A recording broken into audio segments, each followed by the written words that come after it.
Hello everyone, welcome back to Coding with T. Today we are going to start another very important concept in Riverpod and we are going to learn State Notifier Provider or State Notifier. So this is very important. This tutorial will also help you to understand the future related tutorials. So make sure to watch this till the end and very carefully and make notes, or if you have any questions meanwhile you can ask me down below in the comments. So far, if you're coming from the GetX background, you might be thinking that where are the controllers where we are going to add the logic, because providers are only handling one thing at a time. For example, we talked about in the previous tutorial, we talked about state provider, which is going to change the state, and we created a counter in which we see that how we are going to add +1 value or increment the value using that counter button. So we learned a lot of concepts. Again, if you're new, you can get the playlist link from the description or from the right top corner. So now let's say we created the counter, which is fine, but now we want to add functions. Let's say we want to add increment function, decrement function, reset function, and in each function we want to do some validation. So for that we should have some type of controller where we can add similar logic in a class, and we cannot create, definitely we can create different type of providers for that, but it's not a feasible approach. And also, if we bring all the logic in the user interface, again this is going to be cumbersome and this is not going to work in any large application. For that, today we are going to talk about state notifier providers. Okay, so we are at the video 7th or the tutorial 7th of this playlist. So you can get the complete playlist from the link down below in the description, or you can get it from the right top corner. So let's head towards today's tutorial without wasting time.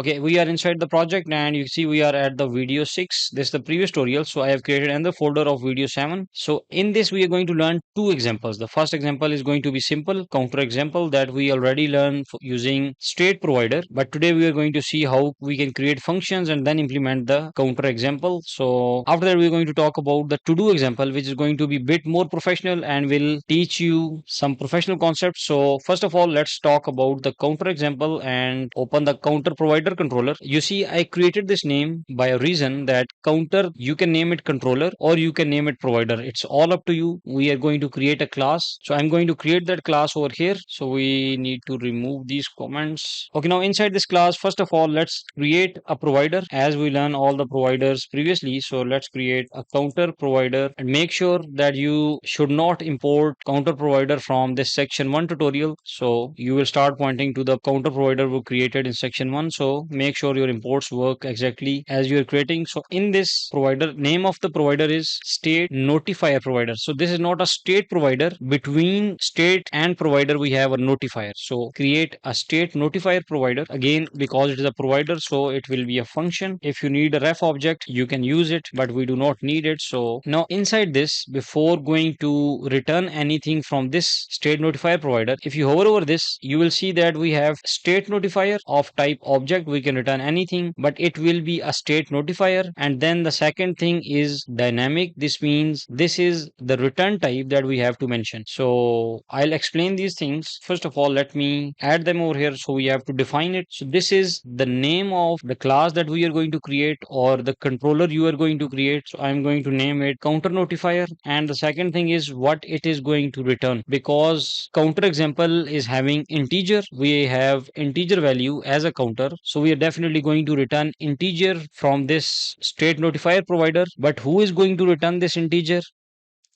We are going to create this type of class. So first we have to define the class and then we have to create that integer. So we also have to return the same class, return this same class from here, which we have declared at the top. So now it's time to create that class counter notifier, and it is going to extend. If you hover over this, you will see that we have to extend it with a state notifier. So now if I'm going to state notifier, and this is the class that we have, and also because we need to return integer type, so also this will be a type of integer. Now you can see errors are gone from the counter provider, and now we have to override one more thing, which is a super method. Let's change the name at all locations. Okay, we also have to write this super keyword, and because it is an integer type, so we have to write 0 over here, because this is a return type, a default value that will return when we are going to return this counter notifier. Now let me make it more simple. We created a class. Now this class has a duty to return integer integer. So when the first time class is going to be created, its constructor will be called and we have to return the default value. So whoever is going to use this class, we write that super.state means any other class or any provider who is going to use this class will define the default value of this integer. So you see we are using that counter notifier over here, and in the constructor we define default value as 0. So far so good. We just created a class and we are going to return any integer value from this class. Now in order to create functions like any other class, I'm going to create three functions. The first function is increment. So this is a state whenever,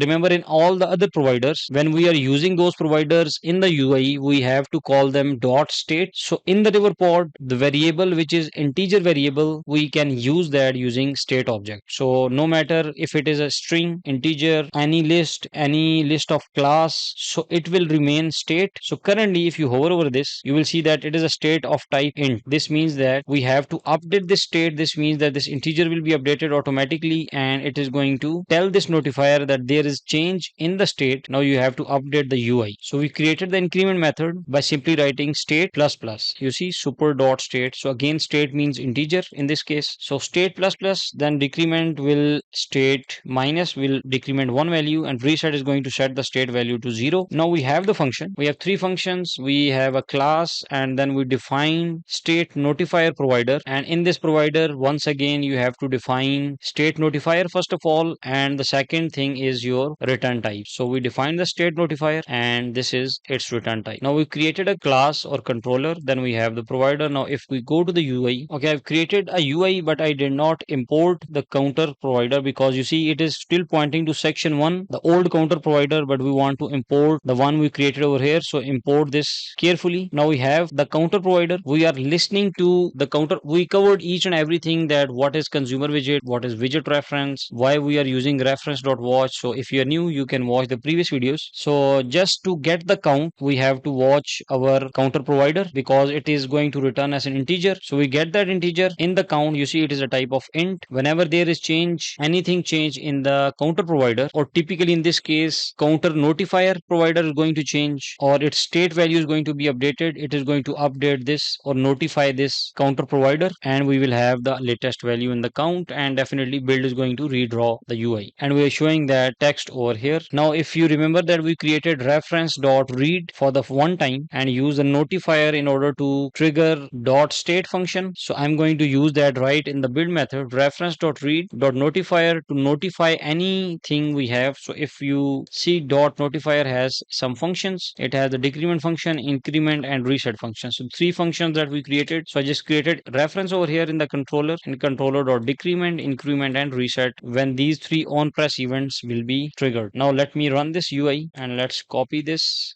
replace it over here and make sure it is coming from the right folder, video 7. Yes. Okay, so our application is running and you can see we have the default value count 0. Then we have decrement, increment and reset options. Now when I'm going to click on this plus icon, you can see it is incrementing to one value because this increment function is being called. So state plus plus is going to increment whatever the value of state is. Then I'm going to decrement, or if you increment it and just click the reset, it will return to 0. So this is how we can manage different type of functions. But this example was typically for the integer type. Now let's go to the bit complexity, and we're going to use the list of to-do models. So let me close this for now. Go to the to-do example, and in this, first of all, the first thing you need to learn in the to-do model, if you're again coming from the getx or provider or any other background, you might not have heard of this copy with method. If you do so, that's fine. If you're coming from the block side, you might be aware of this copy with method, but just for the reference, everyone on board. So we have three variables, integer, string and boolean. So we have its constructor. So after this constructor, we need to create this copy with method, and you see all these variables are final. We cannot assign these values second time because these are final variables and we only assign them once, and then later on we can only use these values. But if let's say we want to change these values, what we have to do, we have to use the actual simple principle of coding, which is to create a new instance. Rather returning this to do, we are going to return another to do, a new to do with new values. So if, let's say, if you see the copy with method, all the values will remain optional. So integer is a type of null. ID can be passed, it's optional, and it can be null. Same for the title, same for the boolean. Boolean can be null or it can be passed. So down below, while assigning, we will assign this ID to this new to do model. If it is null, we are going to assign whatever was previously assigned, and same case for the title, same for the completed. If you want to only change the title, you just have to pass the new title and old values will remain there. New title will be picked from here, old values will use the old to do model. So we will see this example in real. So again, if you are confused somewhere, if you have any questions, you can ask me in the comments. Now let's go to the controller. Let me remove these comments, and this time let's create class first. So I'm going to name it to do list notifier. It is going to extend with the state notifier, and this time we are, remember, not going to return integer.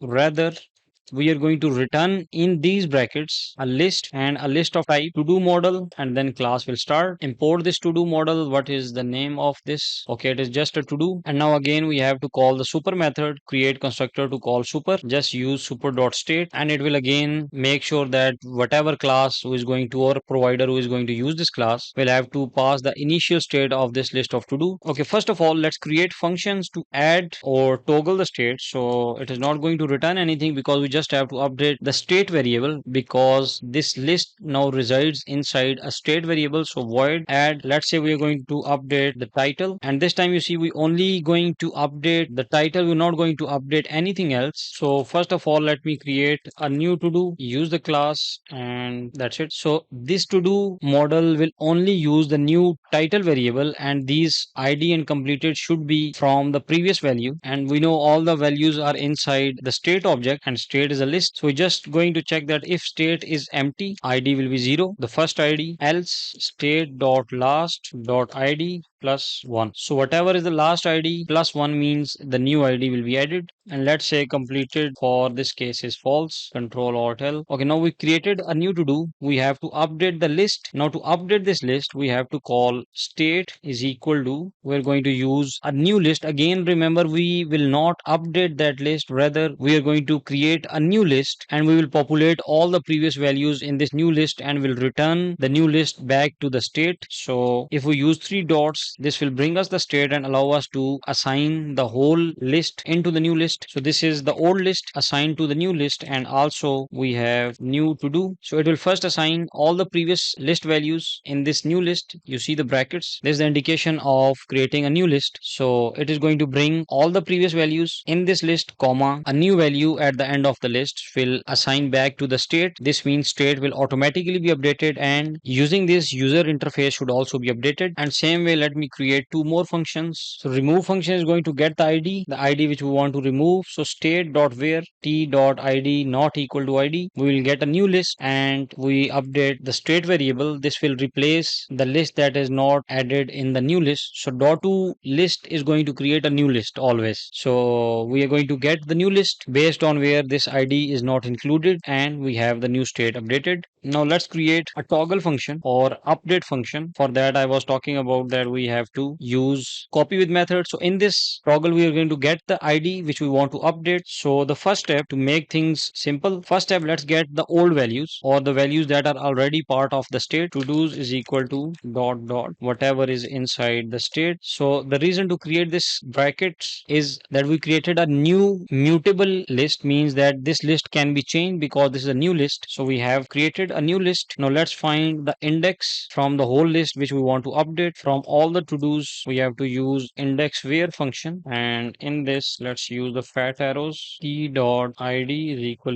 to id. So we are going to get the index of this to do using this id. So we will have that index, and just to add a safety check, if index is equal to -1, this means index cannot be -1. So just return from here, and we do not want to let the application crash. Now we have the index which we want to update. Now let's get that to do value which we want to update from the list of to dos at the index we just get. Now we have the to do which we want to update. So to do's of index is equal to do. So this above to do, we want to use all the values of this to do, but we want to use the copy with method to return a new instance at that specific index that we define over here. So this will return a new to do as a complete new to do model. So using copy with, we just want to maybe toggle the state of completed with whatever it was previously. So previously, let's say it was false, using not sign it will be true, and if it was true it will be turned to false. You see, using copy with method, we are not assigning id over here, we are not updating title over here, rather we are just passing the completed value, a new completed value, and rest we are going to use whatever was previously already reside in this to do. And this time let's return state is equal to do's. So these are the to do's that we just updated. We first of all get the to do list, we get its index, and we get the actual to do which we want to update using index. And again, on the same index in the list, we copy the to do and we updated the value that we want to update, and then return the new state or assign the new state back to the notifier. So now we will always get the latest list of to do whenever there is change in the state. And once we have created the class, create a provider of to do list provider, name it again State Notifier Provider, and remember we have to use the same class name, and return type is list of to do as it is over here. And then we are going to return the same class, but as in constructor we have to return the default value. So by default the list will remain empty. Okay, now once we have this state notifier and State Notifier Provider created, let's go to the to do screen and implement the UI. Okay, in the UI I have created two things. The first one is a form to add new to do, and the second one is a list of to dos that we are going to display. And I've created consumer stateful widget just for you guys to understand, because we are using text editing controller that we already learned in the previous tutorials. So we use the controller, we have a dispose method, and in the init we do not want to assign anything to this controller because that controller is directly assigned over here. Or if you want to assign it in the on init, you can also do so. And now remember that we do not have to use reference in the consumer stateful, and we just have to use the ref because it is already available. So first we have to listen to the provider. Whenever there is change in this provider, we want to update our user interface, which is down below over here, list of to dos. And also, just to create a controller, we have to use reference.read and use the same provider with the dot notifier, so that we can use this as a controller or notifier to call the functions. Now first of all, to use the to do, I've created a text field, and we have the controller over here. When the icon button is going to be pressed, we want to get the text from this text field, and if it is not empty, we will use this notifier or controller to call this add method. If you go to the add method or the function, you see we have this add over here, and we will create a new to do and update the state. So we are going to call this add and pass whatever text we get from this controller and clear the controller at the end. So this is just a form. Next, in the to dos, to display them, I use list view.builder and list number of items coming from the to dos. You see we are watching this list and it is returning us list of to do. So we can use that list to pass the length, and we are again using the same list to display our list style or the complete list of to dos. Now let me run this, and also we have to use this in the main.dart. And also, if you see one more thing in the trailing, I have added the icon button, which is icon to delete any item from the row. So notifier.remove is going to do this. So you have to pass the id, whatever is the id of this to do, we will pass to this remove method, and it is going to remove that state. And also same like the toggle, I have added a checkbox. If we are going to toggle the state, to do's dot completed, if it is true, checkbox will be selected. If it is false, checkbox will be unchecked. So on the on chain, we are going to pass the id to the toggle method, and we will use this id to update that specific to do item. So let's save it, and you see we have a list and a plus icon. So if I'm going to write a task, notifier provider tutorial created, click on this plus, and you can see we have a list over here. So this list has a checkbox, and also it has a delete option. So I'm going to toggle this. You see it is not toggled, and this means that this task is completed. And if I'm going to delete this, it will be deleted. So let's add async notifier provider. This is not created yet, this is the next tutorial. So let's say this one is done, this is deleted. So this is how list is being updated. Again, this is important tutorial, make sure you understand it well. if you're confused somewhere, you can ask me, or I suggest you to rewatch the tutorial and do the practice before moving forward. This is going to help you understand the basics of Riverpod. And in the style, if you see, we have added to do dot if completed, add a line through if it is not, add a none decoration. This is how we create state notifier provider. And remember that this tutorial cannot deal with the asynchronous functions. We cannot use await, async, anything like that using simple state notifier provider. So next tutorial is about using async or the asynchronous functions to handle anything in the async notifier provider. So next tutorial is going to be much similar. This was an important tutorial. I hope you learned something new, and that's it for today's tutorial. If you learned something new, please like the video, and if you're new to this channel, please subscribe and hit the bell icon to get notified for all the upcoming videos. Once again, thank you for watching and take care.